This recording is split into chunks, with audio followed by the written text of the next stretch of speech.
Hello and welcome. My name is Blystad and I'm the game director for Hitman Absolution. Hi everyone, I'm Elverdam and I'm the gameplay director on Hitman Absolution. We are very excited and proud to finally share with our longtime fans and everybody else out there what we've been working on very passionately for quite some time now. Indeed, I mean, Agent 47 literally was the start for IO Interactive, and it's by far our largest undertaking to date, building Hitman Absolution.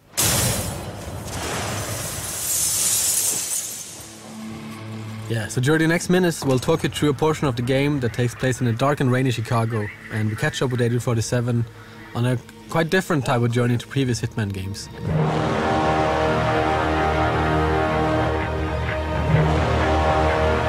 There's a citywide manhunt for him and he's been tracked down to this derelict library. We're showing part of a level which is called Run for Your Life, and it sees Hitman pitted against the Chicago PD. They're hunting him for a reason we cannot get into, but he will have to deal with that situation. Glacier 2 allowed us to build a render also from scratch to fit with the art direction of Absolution, which is a more kind of a dense style. What we see in this playthrough is kind of a noir part of the game, which is following the story. The story and the art direction is quite closely linked, so that as 47 kind of goes through his journey throughout the game, the style of the game and the whole look will change with him. This is a derelict library, right? It's early in the game, and Hitman is seeing some hard times.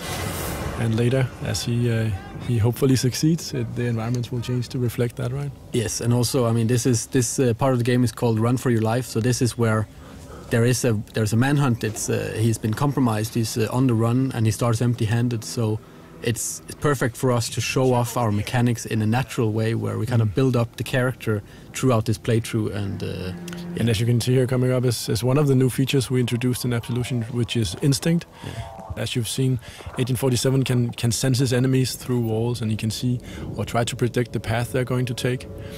And this feature is something that allows for actually looking at what the AI is doing in the 3D world instead of other places and trying to figure out what to do.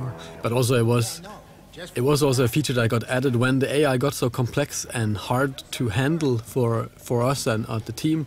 We needed some tools for ourselves to actually make sure that we could play the game.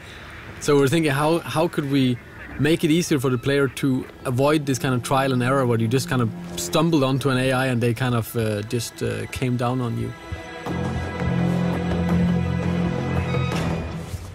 Instinct is also an economy, right? So it fuels a lot of the abilities that Agent 47 has at his disposal. And this also means that, how much you use it will also depend on what difficulty you're playing the game. On the easier difficulties, it will be quite abundant. But on the harder difficulties, you have to really make some choices about what you want to do. Do I want to check for enemies? Do I want to use my disguise powers? Or what do I want to do? Can't find them at the light. Yeah, I hear you. I hear you. Oh. We can see Agent 47 is messing around with poor Fisano. I think when this trailer went live, we got a lot of feedback on the Fisano character, right? Just that the Sarge is, giving a hard time, and why did we kill him, and all that stuff. And obviously, we wanted to show just how much you can actually invest emotionally in a simple police officer, and by choosing to kill him in the end, you actually you kind of feel how much you're actually attached to this guy even if it's only for minutes, right? And obviously you are free not to kill him. It's perfectly up to the player, completely up to the player what he wants to do. Yeah, I mean we are kind of showing off one kind of version of a Hitman in our playthrough, but it's all up to the player when they eventually get their hands on this by themselves to choose which kind of Hitman they want to be here and how they want to play out. If they want to kill the Sarge because they think he's an asshole, that's perfectly fine. It might be a little difficult to get to him because he's kind of surrounded by cops, but it is possible. And if you want a little kind of poetic justice in your playthrough, knowing our players, I think quite a few will.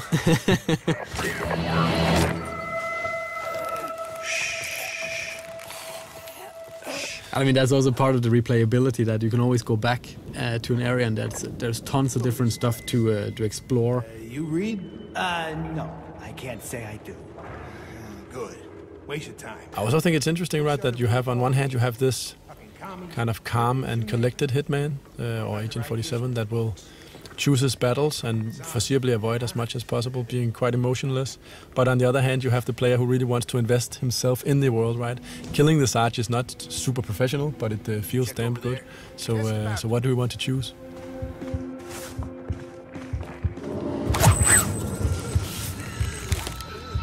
We've been spending a lot of time with our AI trying to build it's the most complex AI we built to date, and we have what we call an intelligence spectrum that allows the AI a far more nuanced behavior than ever before. While in the old games it was very kind of binary or kind of black and white, that you went into a situation and if either they knew you or they didn't. If they found you out, every AI in the world, every NPC would just come down on you and try to kill you. Yeah, I mean, in this playthrough, if the police haven't seen you killing anyone and they actually discover you, their first notion is not to start shooting, it's actually to try to arrest you. And based on the arrest situation, you can actually come out of it in quite a few different ways, where only a few of them actually lead to combat. You can still evade them and all that stuff. So it's much more grayscale, and it's a part of building this living and breathing world we really wanted, right? Where the environment is fairly rich and the character interaction is rich. So you kind of, you get a feeling that this could be a real place. That's one deep hole. Hey, you think you'd survive that drop? Improvised weapons, as you will see with this. Here we have a bust. We call improvised weapons like a number of props here that 47 can use. The improvised weapons have obviously some gameplay relevance in the sense that they do some quick and clean kills, but it's also a choice of style, basically, as also we see later in the hippie apartment. It often has this dark humor twist to it, which items you choose and how do you want to apply them to the AI, if we can talk about it like that.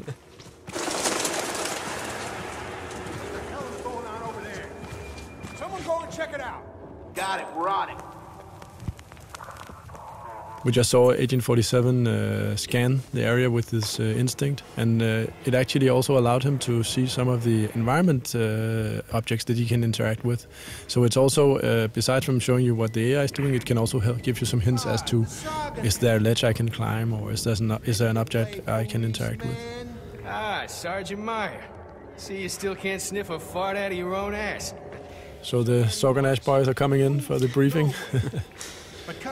Yeah, we needed a lot of cops in this library, and it was we needed to kind of pour more and more in as the player goes through, so the stakes gets higher towards the exit here with the red light in the far distance. That's also part of how the AI will handle combat. If you choose that path, it can actually spawn in better equipped enemies to confront you. Oh, yeah. So you should be careful about what path you take. Yeah, I mean, if you start a big fight in here, you will risk that SWATs are kind of spawned into this area as well, which will make it quite a lot difficult. Oh, come on, fucker, work! So here we finally got our hands on a gun, and we really wanted to show off a little bit of combat. But this is just one way of kind of ending this part of the level. Sure your pussy's in? What's not maybe super apparent here is that this is just one path, right? You can actually you can take other paths, and you can also, but just from this point, actually both do stealth and action, right? But as we also mentioned, we really wanted to emphasize the Fisano story, and in this case, that means an unhappy ending for him. Yeah. But it's also good for drama. Not so good for him, though. No. And as you can see, hopefully that the whole action part of Absolution, shooting weapons and all that stuff is something we gave an upgrade, a literal upgrade from the previous games, right? We have a cover system, aiming and shooting feels snappy and responsive. So that part is not, it doesn't feel like the game abandons you, it more feels like it's a natural part of the game. And again, you're free to duck in and out of combat as you choose. Yeah, I mean, if you retreat from combat, then they will eventually stand down and maybe not into talking about their daily lives anymore, but at least into something more forgiving.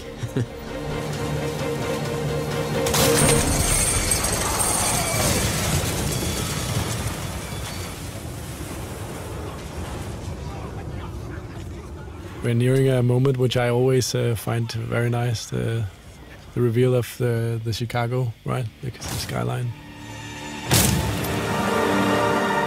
speaking of Glacier 2, I always, I really love the way the rain trickles down his head. It's really, the skin shade and the reflections there are pretty nice.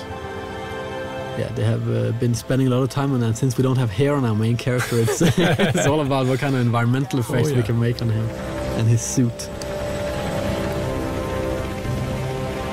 So running from police, this is part of obviously the run for your life level. Agent 47 is hunted by police, and this is something we really wanted to show. Allow ourselves sometimes to just set the stage a little bit. And this is obviously a more tight linear sequence. But again, we're talking about NPCs and kind of characters of the game, and we really wanted a helicopter that was kind of like a personal helicopter, like it was humanized and not just like a hunk of metal with a huge gun.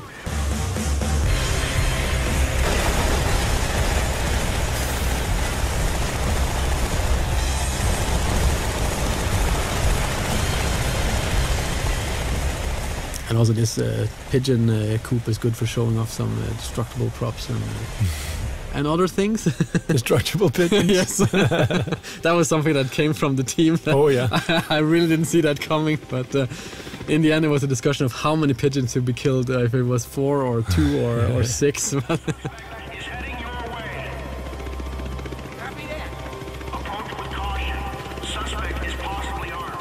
Another feature that makes a return in Absolution is obviously the disguise gameplay, and it's always been central to the franchise, this ability of Agent 47 to impersonate the people around him, right? Take their clothes as disguise. But it's something also, I mean, we never really got the time to explore what this mechanic really could do. I mean, we always wanted to do more with the disguises in the old games, but we never kind of found the time or had the people to do it. I really wanted this feeling of hiding in plain sight. That's been the theme throughout the talk of what do you do in a disguise. As we can see later, that's coming up. But also just the feeling of actually walking around where people don't really know who you are. It's quite powerful. It's an experience that is very close to the Hitman games. And as we can see, Hitman is slowly approaching the hippie apartment.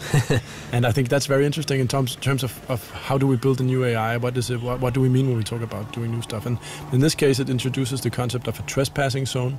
So the apartment here is actually a zone, and most people are actually allowed in there. The hippies are kind of very friendly, but if there's one thing they really don't like, it's obviously cops, as it says on the poster. So coming here disguised as a police officer is maybe not the best idea, and that's why also Agent 47 will have to duck and weave a little bit in here. They're so busted, man! Ugh, fucking pigs! Bro, dude, calm down. Maybe they just want to chill, you know? They don't want to. Yeah, this is also, I mean, this is from a topical point of view, we really wanted a lot of diversity in the game, and also being able to mix it up. So we have this very serious playthrough so far, and then adding this kind of very ridiculous setting of the hippies kind of flushing pot out the toilet. Come on, flush it! It's a toilet! It's a big part of Absolution is kind of trying for us to fit together the most kind of unexpected things for the player. So as they walk through the game, they never really know what's around the next corner, and they always would kind of want to play just to see what the hell is up next, right? And yeah, here's one of these improvised weapons, the bong, one of my favorites. Yeah, and you can see. Yeah, that's cool. You notice we have a small challenge also going off there, killing someone with a bong.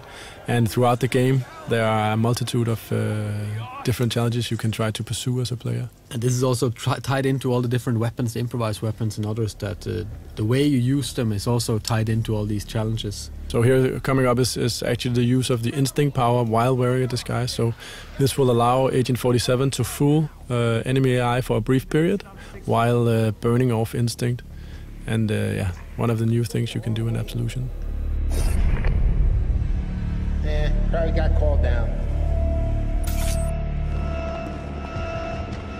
You going down? Wow. Characters is, in general, very important for us to have kind of pretty unique and interesting characters for the players to meet throughout the game. This guy is actually, he's living here in Copenhagen. He's called Ola, I think. He's a musician, and we've face scanned I don't know how many 100 people for the game in general, and kind of mixed and matched them up. No, we have got any reports? No eyewitnesses from anybody? For the ending of this playthrough, we really wanted kind of a big ending, and we made this lobby area that really it kind of cries out for a big shootout. But instead of doing that, we kind of wanted to show off another one of the disguise mechanics, which we call hiding in plain sight. Which in the case of the police officers, it's using these kind of donuts that are kind of placed around the level. I mean, and throughout the game, you'll have to learn or figure out which disguise fits with which environment interactions, and this is a good example of it. Also, just saying that it's still very much a stealth or outsmarting game, so most people will not choose necessarily to shoot people as their first choice. But I mean, for those that really want a big fight, I mean, they can always just bring out some guns and try. We're coming to the end, which also features another very, very big thing for us, which has always been a part of the Hitman games as well, which is the crowd system. And it's safe to say that this time around it's also seen quite a development, something you can look forward to. Yeah, this is just a little tease. Yeah, definitely. So, but thanks a lot for watching and taking these 17 minutes with us. And thank you for all your good comments and all the nice feedback we've been getting so far.